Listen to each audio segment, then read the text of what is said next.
오늘은 나단의 말에 통해하는 다윗 이런 제목으로 우리 말씀의 은혜를 나누려고 하는데요. 지난 주간에 이렇게 또 지내면서 미국의 그 보스턴의 재훈님하고 그 가족 자손들이 있는데 거기서 또 이렇게 자꾸 재촉하는 문자 메시지가 와가지고 이제 그 조카애가 몇 년 전에 이제 애를 낳아서 이제 제가 이름을 지어달라고 해서 그 삼인이라고 이제 이름을 지어줬었는데, 그래서 우리가 하나님을 믿는 데 있어서 제일 중요한 것은 하나님께서 첫째 되는 강령이 이제 하나님을 사랑하라, 이웃을 사랑하라 그러는데, 그 사랑이라고 하는 것이 굉장히 두리뭉실하고 애매하잖아요. 그것이 삶에 구체적으로 나타나는 것이 무엇인가 했을 때 나눔과 섬김이다, 이렇게 요약이 된다 볼 수가 있어요. 제가 볼 때 나눔과 섬김이라고 하는 것, 그래서 우선 그 섬긴다고 하는 의미, 섬긴다고 하는 것은 물론 예수님께서 오신 목적이 우리가 예수님을 믿는 것도 예수님을 따르는 것인데, 인자가 온 것은 섬김을 받으려면 아니요 섬기려 하고 자기 목숨을 많은 사람이 대성물로 주려 함이라. 세상에서 가장 높은 삶의 실천이라고 하는 것은 예수님인데, 그건 뭐냐면 섬기는데 그냥 섬기는 게 아니라 내 목숨을 들여서 섬기는 희생적인 삶이 바로 섬김이라고 하는, 가장 높지만 가장 낮아져서 섬기기 위해서는 세상에서 모든 일을 추구함에 있어서 으뜸이 되기 위해서 노력해야 된다고 하는 것이, 주님 모시는 그날까지 내가 최고가 돼야지 섬기죠. 최고가 돼야지 겸손해지죠. 뭐 가진 게 없고 지위가 없는데 뭐 겸손해질 게 뭐가 있습니까? 낮아지는 사람은 교만해지는 일밖에 없어요. 그 삶 속에 낮지 않다는 것을 보여주려고 그러니까 교만해지는 거죠. 그렇지만 우리가 최고의 위치에 올라간 사람은 그 삶이 최고라는 것을 갖다가 숨기고 살아야 되기 때문에 거기서 겸손이고 그게 섬김입니다. 그래서 예수님이 내가 만왕의 왕이라고 하면서 숨기셨는데, 우선 첫째를 제가 3인이라고 그렇게 했던 것은 백성을 섬겨라. 섬기기 위해서는 최고의 위치, 그것을 어찌 보면은 권력과 지위, 명예, 그것을 갖다가 이제 누림으로써 많은 백성을 섬기라는 의미에서 이제 3인이라고 그렇게 했는데, 그때 이제 그 이름이 참 좋았다고 이렇게 감사하다고 그랬는데, 이번에 이제 6월 중에 이제 또 둘째 애가 이제 나오려고 그러면서 애가 나오기 전에 빨리 이름을 좀 지어달라고 그래서 몇 달 전에 연락이 왔는데 그냥 머릿속에 생각만 하고 있었는데, 이거 좀 바빠가지고 확실하게 정하지 않고 이게 지냈는데, 그냥 지난주에 연락이 이제 하도 주인 대로 이거 애가 나올 것 같다 그래서 빨리 나오기 전에 이름을 지어야겠다 그래서 이제 제가 아까도 말씀드렸지만 나눔과 섬김이라고 그랬을 때, 섬김이 하나의 그 명예와 지위, 권력에 있어서 최고가 되므로 남을 섬긴다라고 하면, 이제 둘째는 우선 나눔의 의미가 있어야겠다. 나눔이라고 하는 것은 그래서 베풀 신자를 넣어가지고 나누고 베풀고 은혜를 준다고 하는 그것은 바로 세계 최고의 제역가가 되는 것이다. 세계 최고의 제역가가 돼서 가진 게 넉넉해야지 나눠줄 수 있으니까. 가난하고 찌들고 가진 게 제로인 사람이 뭘 나눌 게 있습니까? 그래서 추구하고 바라는 것은 둘째는 시민이라고 했으면 좋겠다. 첫째는 권력과 명예를 누려서 봉사하고 섬기는 그런, 둘째는 이제 정말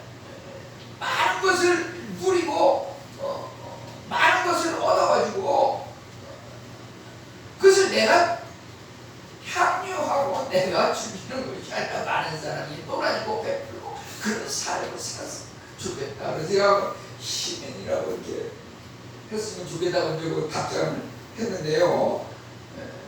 우리가 살면서 하나님께서 믿음의 조상 아브라함에게 창세기 12장에서도 1절로 3절 여기 12장 전체 그 후에 이삭과 야곱에게도 다 그 면면이 흘러나가는 하나님의 그 복이라고 하는 것은 땅의 축복, 자손의 축복, 이름이 자손대로 참되게 땅의 축복이라고 하는 물론 궁극적으로 하나님 나라지만 이 땅에 살면서 하나님 나라의 그 모형 미리 맛봄의 세계라고 하는 것은 나에게 부동산 등기상에 내 이름이 들어가 있는 그 소유가 나에게 있다고 하는 것이 그게 천국을 미리 맛보는 세계예요. 등기상에 내 이름이 올라가 있으면은 내가 그래도 어디 가도 내 땅이 있단 말이지. 하나님께서 주신 내 땅이 있다. 내가 그것을 뺏고 내가 뭐 그냥 방법을 그냥 다 동원해서 뭐 그냥 어떻게든지 내가 소유했다는 착취했다는 남을 속여가지고서 했다는 그것이 아니라 하나님께서 주신 은혜로 내가 땅을 소유했다면 그게 하나님의 복인 것입니다. 그러면 자손의 축복, 자손을 낳으려고 하면 건강해야죠. 영육간의 강건한 이름이 참되지는 그 복이 바로 명예라고 하는 것이고 권력이라고 하는 것이고, 그래서 우리 오늘 다윗에라는 이야기를 하는데요. 인간의 기본적인 그 욕망, 그것은 바로 성욕과 금욕과 무욕이다 이렇게 볼 수가 있는데, 다윗도 신이 아니라 사람이기 때문에 그가 왕으로서의 금욕을 권력을 소유하고 또 물질이 많은 그 무력이 있었고 그에게 또 기본적인 그 성욕이 있었던 것입니다. 사람은 누구에게나 있어요. 근데 문제는 그것이 얼마만큼 법의 테두리 안에서 남에게 해를 끼치지 않고 이렇게 했으면은 별 문제가 없는데, 사실 그가 인간적으로 세상적으로 생각하면은 당시에 그 왕이라고 하는 것은 충분히 왕의 그 권력 권한으로 따지게 되면은 뭐 얼마든지 그런 것이 뭐 죄가 되지 않고 그냥 그럴 수도 있다 넘어갈 수도 있어요. 하지만 문제는 하나님의 기름 부어 세우신 그 왕이 어떻게 행동했느냐라고 하는 것을 평가하는 문제에 있어서 남의 그 아내를 갖다가 탐해가지고 자기 정욕의 그것을 해소하는 데 이용을 했고, 그 과정 속에서 그 바세바의 그 남편 되는 또 우리아를 전쟁의 제일 앞에 나가게 해가지고서 죽임을 당하게 만들고 엄청난 그 복을 많이 받았지만 하나님께서는 이것을 통해 가지고 아들 압살롬으로 하여금 왕위를 차출하게 하고 죽음의 그 위기에 몰리게 하고 사울왕이 또 다윗을 힘들게 하고 그 자기 편이었던 그 신하들이 또 다윗왕에게 대적을 하고 자기는 바세바를 갖다가 이렇게 차지하는 범죄를 저질렀지만 그것을 깨닫게 하기 위해서 하나님께서 그 자녀가 말이죠. 많은 사람이 보는 앞에서 그냥 막 그 다윗의 아내를 갖다가 능멸하는 것을 통해 가지고 말할 수 없는 그 고통과 수치를 느끼게 했다고 하는 것인데, 오늘 특별히 말씀은 여호와 하나님께서 나단 선지자를 다윗 왕에게 보내가지고 하나님의 말씀을 이 나단 선지자가 다윗 왕에게 하는 이 장면입니다. 뭐라고 이제 말을 하고 있냐면요, 이것이 사무엘하 12장에 1절로 7절에 나와 있는 내용인데요, 나단 선지자가 다윗에게 말하기는 한 행인이 있었는데 그 행인이 한 부자의 집에 이제 들리게 됐다고 하는 것입니다. 그런데 그 부자는 소와 양이 엄청 많은 그런 부자였는데, 한 행인이 왔을 때 그 행인을 갖다가 대접하고 식사 대접을 하는 그 과정에 있어서 그렇게 많은 소와 양을 소유했으면 그 중에 하나를 잡아가지고 행인을 대접해야 하는 것이 마땅하고 상식적인 일인데, 이 부자가 어떻게 행동을 했냐면 그 행인을 대접함에 있어서 자기가 가진 많은 소와 양 그대로 재놓고서 창고에 가만히 놔두고서 이웃집에 아주 가난하고 찌들려가지고서 오직 암양 새끼 한 마리밖에 가지고 있는 그 재산이라고 하는 아주 찌들게 가난한 그 사람이 가진 그 양을 갖다가 뺏어와가지고서 그것으로 그 행인을 대접했다고 했어요. 이런 예화를 갖다가 나단 선지자가 다윗왕 앞에 가서 이렇게 얘기를 하니까 다윗왕이 그 소리를 가만히 듣고서 뭐라 그랬냐면, 세상에 그렇게 잔인하고 악한 사람이 있어. 저기 소와 양이 넘치도록 많으면 그 중에서 투실투실한 거 한두 마리 잡아서 행인을 대접할 거지, 자기가 가진 것을 다 그냥 재놓고서 이웃집 한 마리밖에 가진 거 없는 가난하고 찌든 그 사람 내가 그걸 뺏들어가지고 대접하는 게 도대체 그게 세상에 그런 나쁜 사람이 있냐 말이야. 그 사람은 말이지 내 다윗왕의 이 권한으로 말하는데 당장 능멸에 처해서 죽이기 전에 또 그가 그 뺏은 그 양을 4배나 되는 그 값을 갖다 보상해줘라 말이야, 그 가난한 사람한테. 그리고 악독한 부자, 양과 염소를 많이 소유한 그 잔인하고 구두쇠 같은 그 사람은 능지 처참하게 죽여버려라, 이렇게 얘기를 하니까 다윗 이 나단 선지자가 다윗왕의 그 얘기를 듣고서 뭐라 그랬습니까?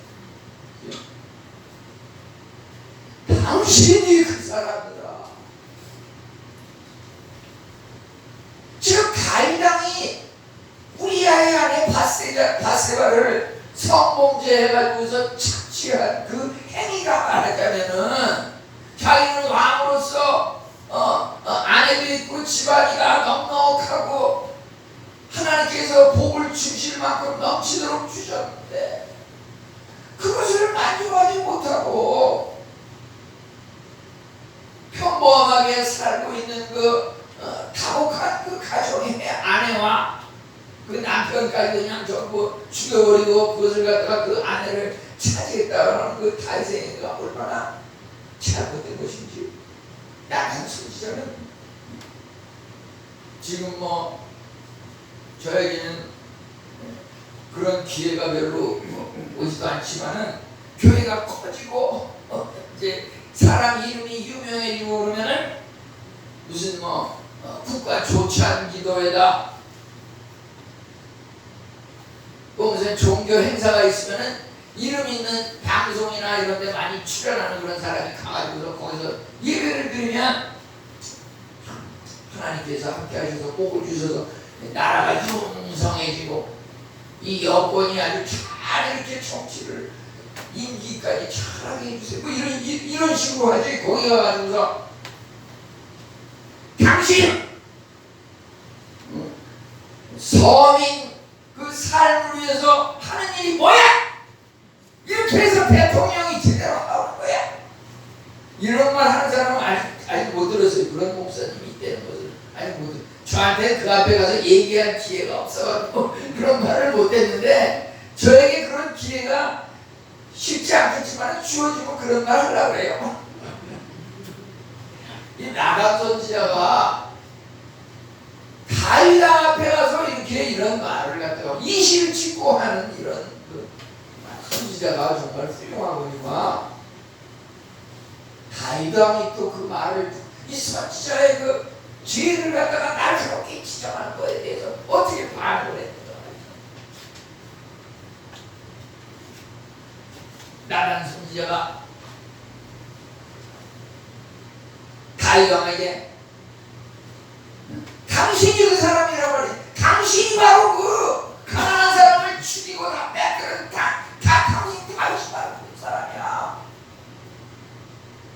이런 소리를 들으면 평범한 사람들 왕이 뭐라 그랬어?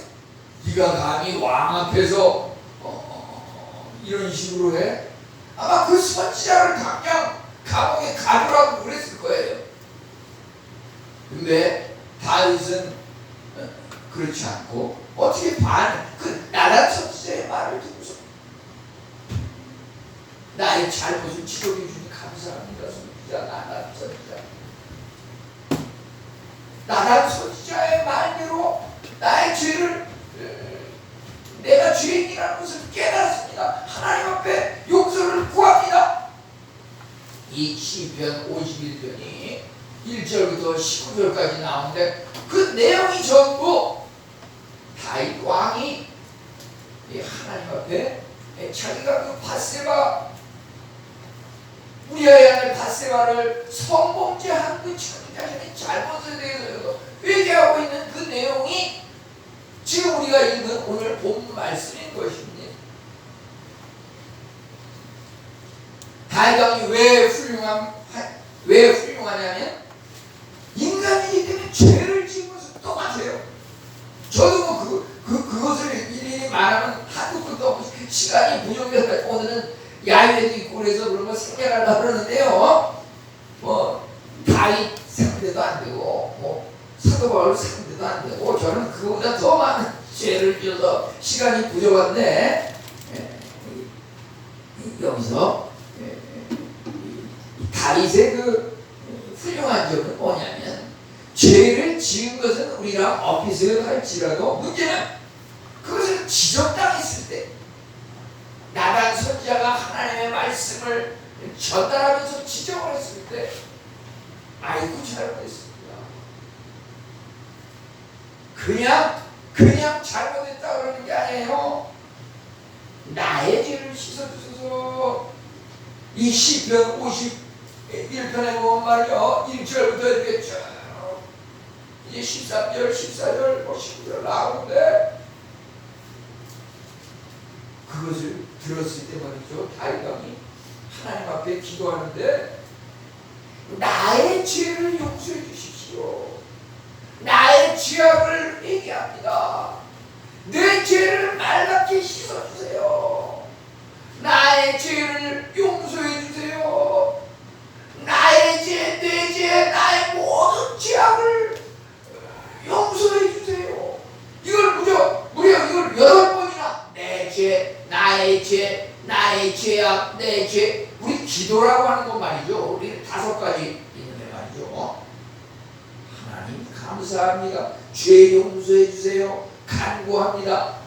예수님 이름으로 기도합니다. 여기 말이죠. 우리 5가지 요소 중에서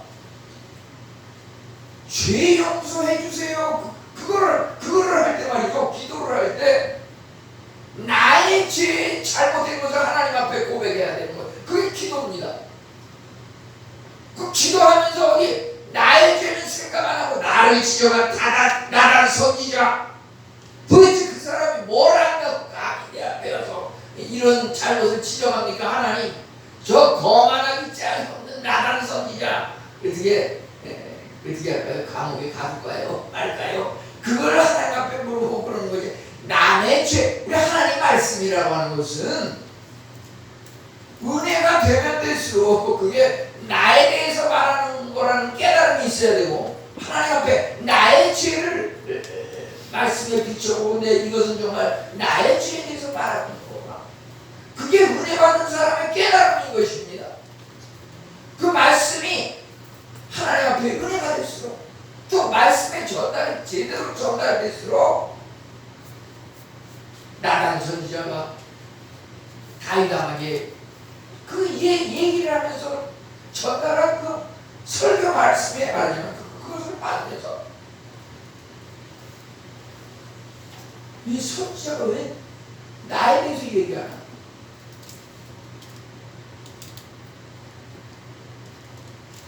아무개도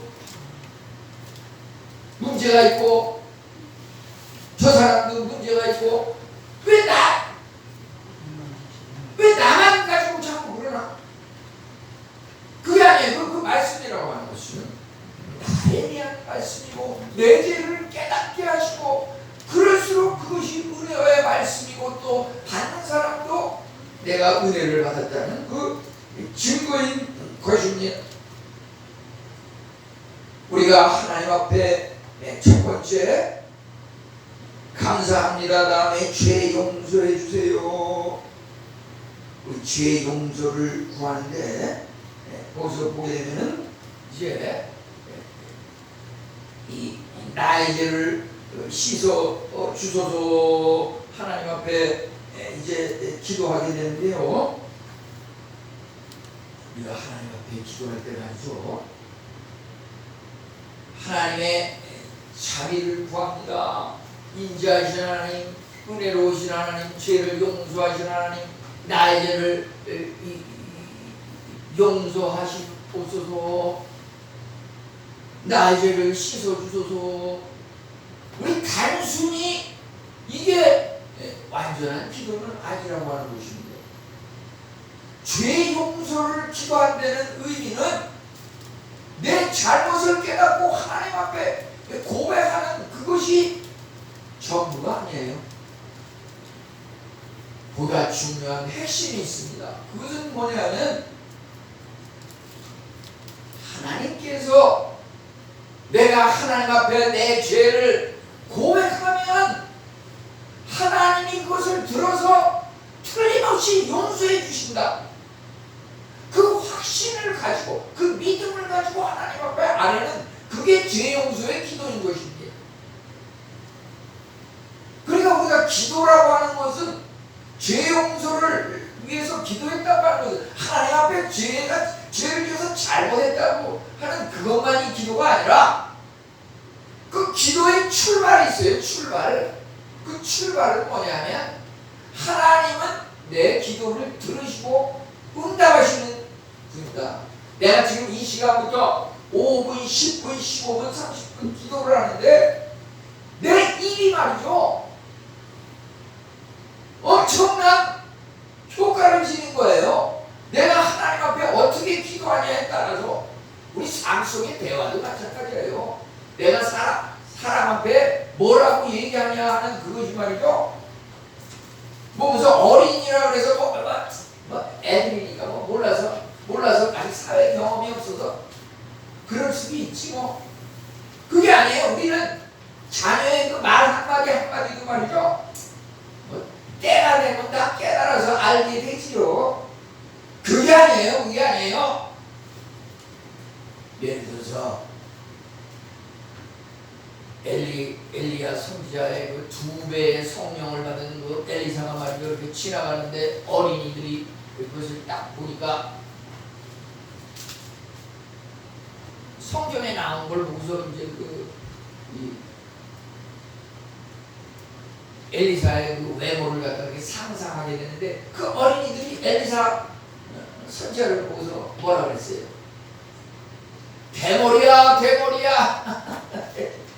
그 유명한 선지자가 보니까 대머리야, 반질반질하고 대머리야, 대머리야. 이렇게 농담 반, 진담 반은 아니겠지. 농담 반 우스갯소리로 하는가? 엘리사 선지자가 그 말을 한 어린이를 갖다가 저주를 했는데 곰 2마리가 나타나가지고 42명의 어린이를 그 자리에서 그냥 찢었더라. 그 자리에서 다 죽여버렸어요.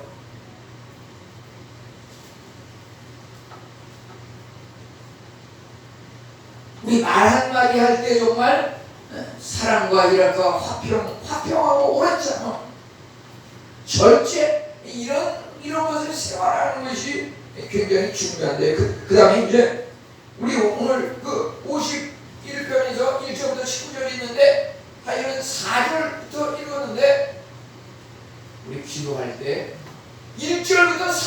전제 조건이에요. 너무나 당연한 건데 그게 뭐냐면은 하나님의 인자하심, 은혜,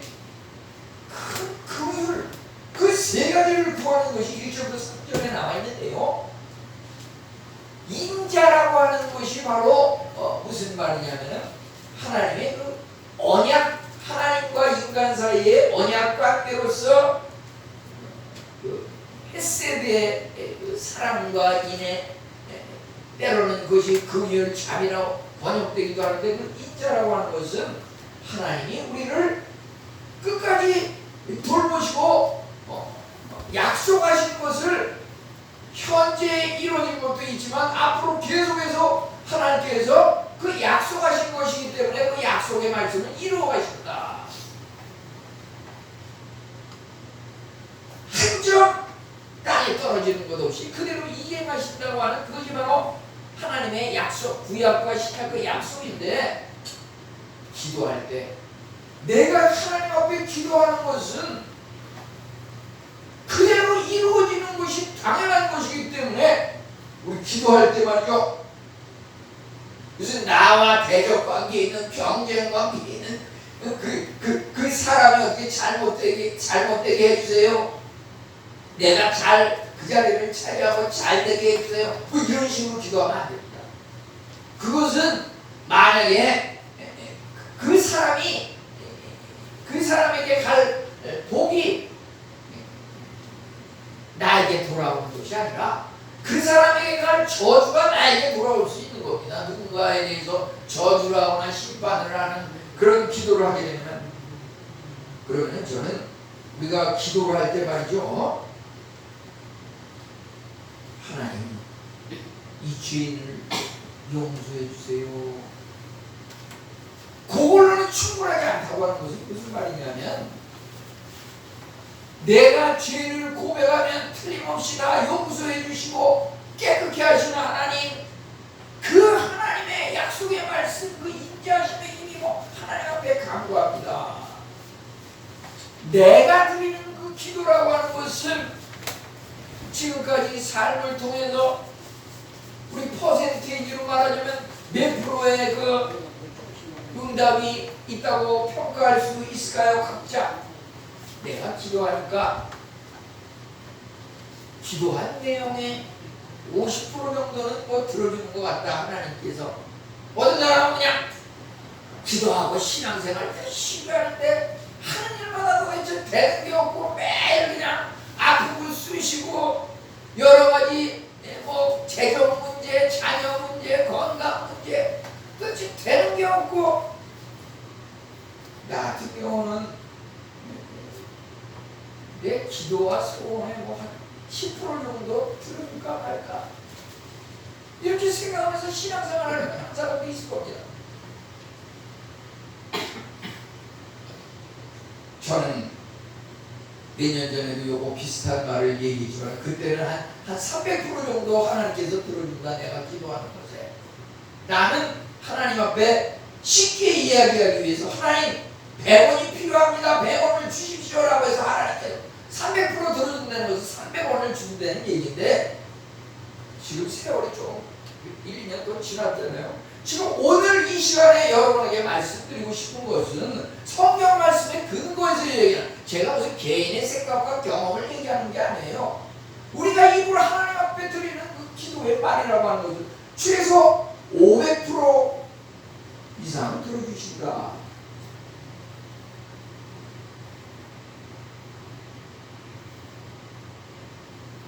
아멘. 그 근거는 뭐냐 하면 말이죠, 우선 내가 우선 기도하는 게 5분의 1, 20%고, 그 다음에 예수님께서 하나님 우편에 앉으셔서 우리 성도들을 위해서 기도하시는 겁니다. 아멘. 거기서 20%가 있습니다.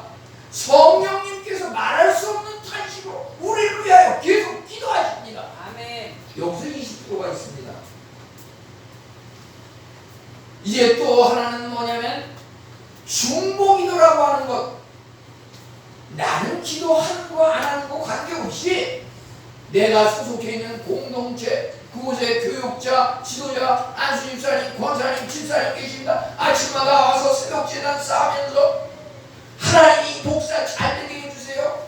그거 기도하는 거 아니에요? 내가 여기 매일 나와서 기도하는 것은 이제 안수 집사님과 사모님, 권사님, 집사님, 그 자녀들 이름 부르면서 그분들 주님 잘 되게 해주세요.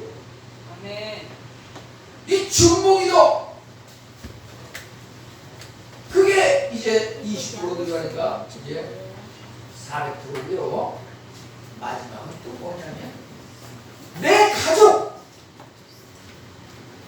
물론 목회자가 우리 가족을 위해서 기도하지만요, 그래서 가족, 예수를 믿으라 너와 내 집이 구원을 얻으리라. 아멘. 여러분 우리 가족이 말이죠, 두세 사람이 내 이름으로 모인 것을 하나님이 함께 하시니라. 이 가정이 말이죠, 믿는 사람이 나밖에 없는 경우는 두세 사람이 아니잖아요. 거기는 하나님이 역사하시고 살아계심이 조금 덜해요. 계시긴 계신데 조금 덜해요. 한 가정에 정말 믿음의 성도가 두세 사람 이상이면 거기 역사하셔요. 아멘. 더더군다나 온 가족이 다 예수님을 믿으면 그 가정 예배 드리는 속에 교회에서 역사하는 하나님의 은혜랑 똑같이 역사하시는 겁니다. 내가 그래도 물론 저는 육체적인 것은 가급적이면은 초월하고 영적인 그런 목회자가 되려고 노력을 하는데요, 인간이기 때문에 완전히 그렇게 되지는 못하죠. 예를 들어서 나에게 10,000원이 생긴다 그러면 이 10,000원을 어디다 쓸까라고 했을 때 우리 가족 식구들을 위해서 써야 되는가, 우리 교회 목회하는 성도들을 위해서 쓸 것인가라고 했을 때 저는 제가 믿음의 그 역량이 하나님 앞에 감사함이 커질수록 성도들을 위해서 써야겠구나, 가족입니다. 아멘. 그건 제가 목회자이기 때문에 그런 마음을 갖게 되는 그것이 연수가 지날수록 생겨요. 하지만 정말 목회자가 되기 전에 그냥 평범한, 저도 무슨 안수집사를 하고 교사를 하고 평신도 시절에 기도를 하면 가족 식구들을 위해서 기도하고 어머니, 아버님, 자녀들을 위해서 기도합니다. 그러니까 우리가 기도 생활이라고 하는 것이 내가 기도해서 이루어지는 그런 것도 있지만 나는 아무 기도도 안 하고 그냥 몸만 왔다 갔다 하고 살아가는데 일이 잘 되는 것도 있고 잘 안 되는 것도 있고 그래. 그거 왜 그러냐면은 나의 이름을 하나님 앞에 부르면서 기도하는 나의 식구가 있기 때문에 그래요. 아멘. 우리가 자꾸 자녀에게 식구가 인가 기도 구원에 이르러야 된다 라는 것을 자꾸 말씀드리는 게 기도의 그 동역자가 자꾸 늘어난다고 하는 것입니다. 그래서 그것을 그렇게 되자 하고 저거 으쌰으쌰하면서 우리 가족권이 이룹시다. 아멘. 이거 자꾸 말씀드리는 거예요. 그래서 말이죠, 우선 현재로서는 제가 깨달은 거는 기도는 500%는 최소한 들어준다. 내가 기도하는 것보다 나를 더 잘 아는 사람, 그 사람이 나를 위해서 더 기도를 세밀하게 머리카락까지 세시는 그 하나님께서 나를 위해서 기도하실 때 그 기도가 보다 더 구체적이고 응답되는 것도 더 세세하고 그런 거거든요. 그래서 기도라고 하는 것, 이제 우리는 그러한 것을 통해서 우리 겉모습만 이렇게 변화되는 것이 아니라 우리의 본성 내면의 자아가 변화되어야 되는 것이고, 이제 여기 1절부터 3절에는 기본적인 것으로 하나님의 인자와 은혜와 긍휼이 그거에 있다고 하는 것입니다. 우리가 첫째, 둘째, 셋째 하는데 여기서 깨닫게 되는 것은, 첫째는 어떤 1절부터 3절에 보면은 하나님이여 주의 인자, 은혜, 큰 긍휼 이렇게 나오는데 이것은 하나님에 대한 어떤 부르짖음이다 그러면은, 이제 두 번째는 성령님께서 새롭게 하시는, 이제 하나님 앞에 죄를 고백하고 자아가 죽어버리고 이제 그리스도 안에서 새로운 피조물로 새롭게 되는, 그것은 바로 성령님의 새롭게 하심으로 이루어지는 것이고, 아멘. 성령님으로 인해서 새롭게 되었으면 이제 그 새롭게 된 사람이 살아가는 삶이 변화되는 것인데, 그것이 바로 세 번째 나와서 우리 그리스도인의 삶은 어제보다는 오늘, 오늘보다는 내일, 그 삶이 하나님 앞에 가까이 갈수록 우리의 미래는 참으로 꽃길만 가는 그건 세상 사람들이 그냥 가는 길이고요. 꽃길이라고 하는 것이 뭐 1년에 한두 번 꽃 피면 꽃 피었다 치는데 뭐 꽃이 안 필 때는 꽃길 가봤자 뭐 그게 꽃길이에요. 그러니까 하나님을 믿는 삶은 영원히 번창하는 그런 삶인 것입니다.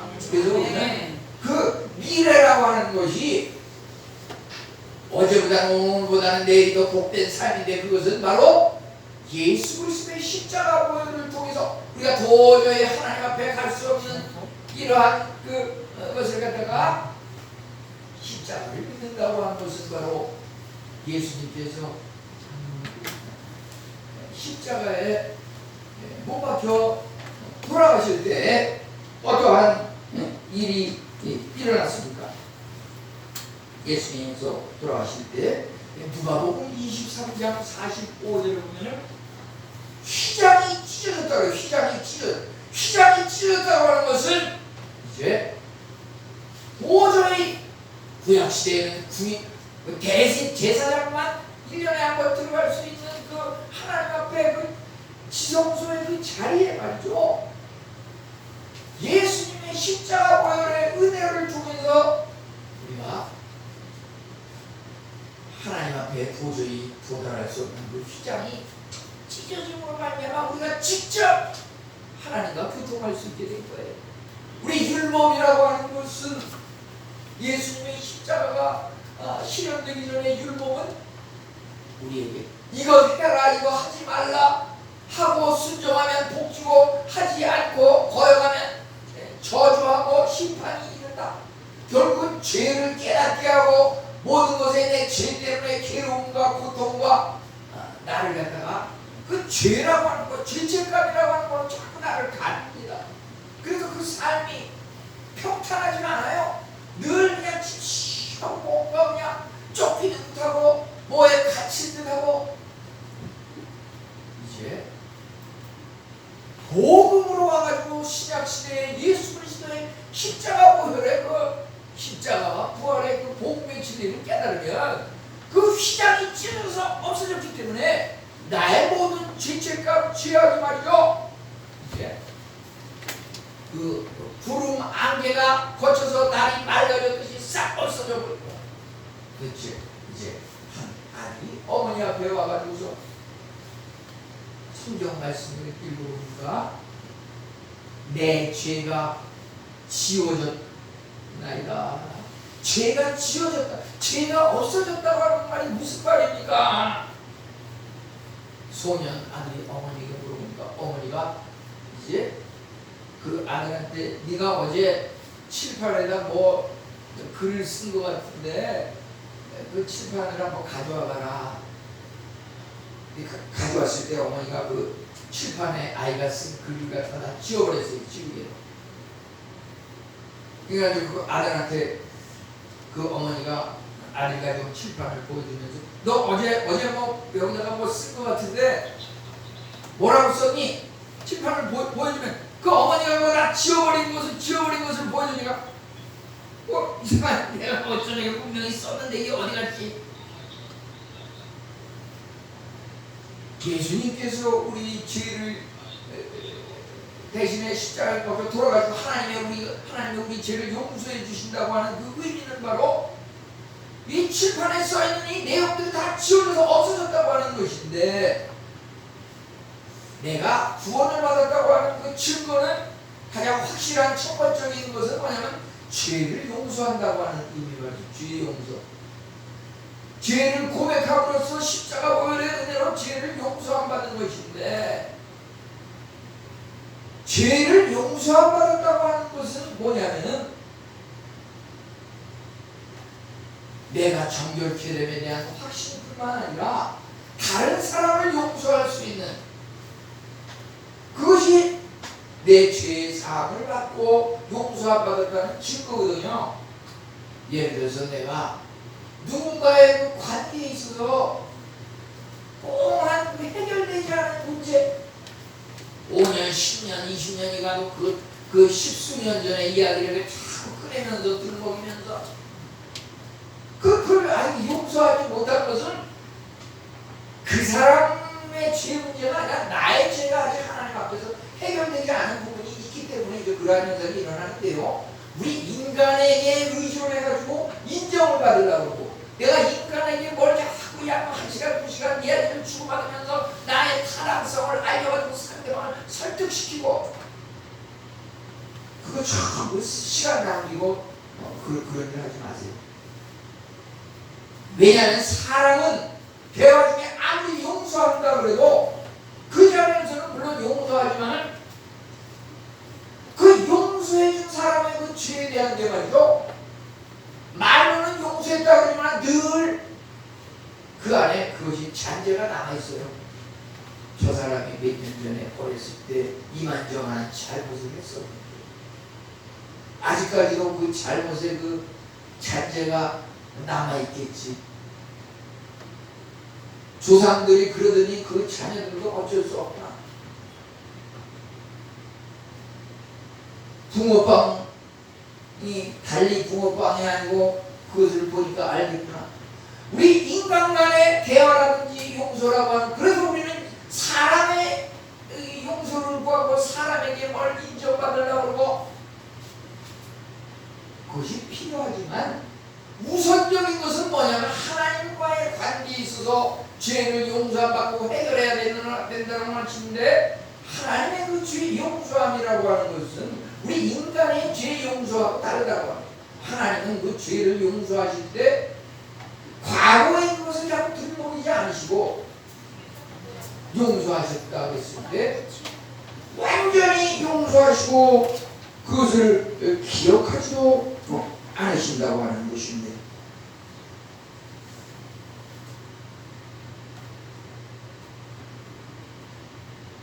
우리가 또 하나님의 성령의 새롭게 하심으로 하나님 앞에 은혜를 받았다고 하는 것은 무엇입니까?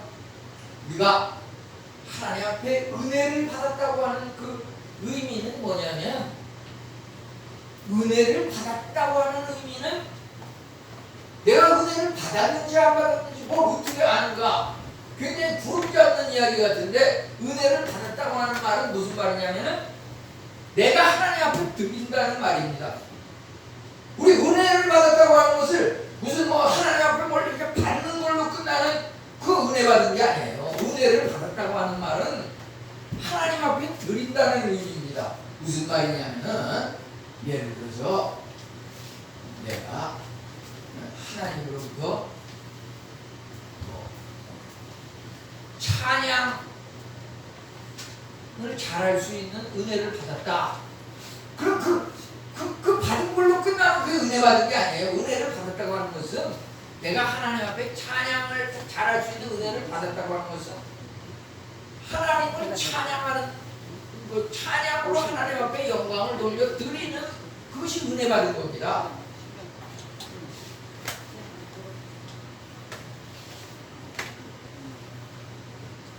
예를 들어서 하나님 앞에 내가 물질의 은혜를 받았다 그러면 그 물질의 은혜를 내가 받았는지 안 받았는지는 물질의 은혜를 받은 것을 하나님 앞에 무슨 성당 미화를 위해서 헌금을 해서 드린다든지 주위에 가난하고 힘든 사람을 위해서 구제하는 데 드린다든지 그게 하나님의 은혜를 받아서 드리는 것이 하나님의 은혜를 받은 겁니다. 하나님의 은혜를 받은 게 아니고 세상의 어떤 잔꾀를 통해서 우연히 이렇게 행운을 잡아가지고 하는 그것은 남에게 드리는 것이 드물어요. 그냥 자기가 누리는 걸로 그냥 끝나요. 그것은 하나님의 은혜를 받았다고 볼 수가 없는 겁니다. 예를 들어서 내가 기도하는 중에 하나님의 은혜를 받았다라고 하는 말은 무슨 말이냐면 기도하는 중에 은혜를 받았으면 그 은혜 받은 것을 이웃과 나눠서 중보기도 하는데 기도 시간을 말이죠. 내가 나를 위해서 기도하는 것이 20%다 그러면 내 이웃을 위해서 기도하는 그것이 20%의 시간을 가져야 되고, 그것이 바로 하나님의 은혜를 받은 겁니다. 기도의 응답, 기도의 은사를 받았다고 하는 것은 내가 하나님 앞에 이웃을 위해서 기도하는 거기에 시간을 투자한다고 하는 말입니다. 은혜를 받은 것은 온전한 헌신이 있어야 그것이 은혜라고 할 수가 있겠습니다. 이제 여기 예를 들어서 그런 말씀을 제가 전에도 몇 번 했지만은, 광고 시간에도 이제 나오겠지만은, 뭐 준비 기도의 시간에도 나오는데, 예를 들어서 시편 51편 8절 아까 읽은 본문 중에서 주께서 꺾으신 뼈들도 즐거워하게 하소서. 아멘. 우리 하나님께서 뼈를 꺾으시면 고통과 아픔, 그 상처가 툭툭 부어오르고 쑤시고 아파서 잠을 못 자는데, 우리 보면은 예를 들어서 뭐 성만 얘기하겠어요. 자꾸 너무 구체적으로 얘기하면 자꾸 뭐 나에 대해서 왜 자꾸 그러면서, 예를 들어서 안 목사님, 성 집사님